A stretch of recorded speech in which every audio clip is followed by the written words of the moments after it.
The Kansas City Chiefs put a beating on the New England Patriots, and it shocked us all. Tom Brady looked pretty pedestrian. The Pats defense looked awfully average. And even Bill Belichick's game plan is in question. We're at a point now where it's safe to ask, are the Patriots done as we know them, as that dominant team? Is Tom Brady done as far as being an elite quarterback? I'll answer those questions next.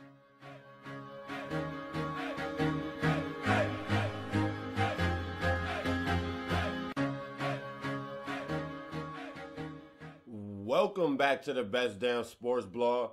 Back again to talk NFL with you guys, specifically the Patriots, who suffered an embarrassing 41-14 loss to the Kansas City Chiefs in Arrowhead Stadium. And this has been one of the worst performances I can remember from the Patriots in a long time. Their 27-point loss is the second largest under Bill Belichick, and their 41 points allowed matches the most allowed during the Bill Belichick era. So this is as bad as it gets when it comes to Tom Brady and Bill Belichick. And this game was out of hand quickly. It was 27-0 before the Patriots finally scored their first points towards the end of the third quarter. And Brady was even pulled in the fourth after throwing an interception that was returned for a touchdown. So this game was just over from the beginning. At halftime, it was 17-0 Kansas City.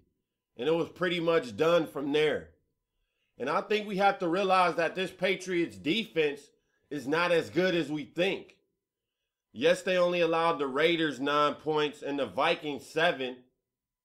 But those teams are two offensively inept teams. So I throw those out the window. Against the Dolphins, who are up and down team, they allowed 33 points. And then the Chiefs, of course, they allowed 41. And in both games, they allowed 100-yard rushers. So obviously, the Patriots defense is not that good against the run, because Jamal Charles himself almost had over 100 yards, and Niles Davis did have over 100 yards. Now Davis, for the Kansas City Chiefs in this game. And Tom Brady, he was unimpressive again. 14-23 for 159 yards, 1 touchdown, 2 interceptions, and he had a strip sack that was returned for a touchdown, although it should have been disallowed. And this offense, it is far from a potent offense, I have to say. And when you sit back and think about it, Stephen A. made a great point on First Take on Tuesday following the game. He said, the Patriots have not risked their future for Brady to win it all now, meaning they have not traded first-round picks or package picks or whatever to get Brady the requisite talent he needs around him to get over the hump. Tom Brady may not even be an elite quarterback anymore. So I think it's time that the Patriots surround him with elite talent, an elite running back, and at least one elite receiver. Other than Randy Moss, Tom Brady has never had an elite receiver. He's had good receivers like Troy Brown, Deion Branch, Givens, Patton. I remember all those players from over the years. But Tom Brady's only had Randy Moss. That's his best receiver he's ever had. And at this advanced age of 37 years old, and with him overthrowing and underthrowing players at this point in his career, the Patriots need to acquire a top receiver in some form, whether it's a top receiver via trade or via the draft by trading to get a top receiver. Now, I know for this year, most likely, there's nothing they can do about it. But if Brady does return, which I expect him to do, this offseason they need to get him a top receiver. It's just that simple.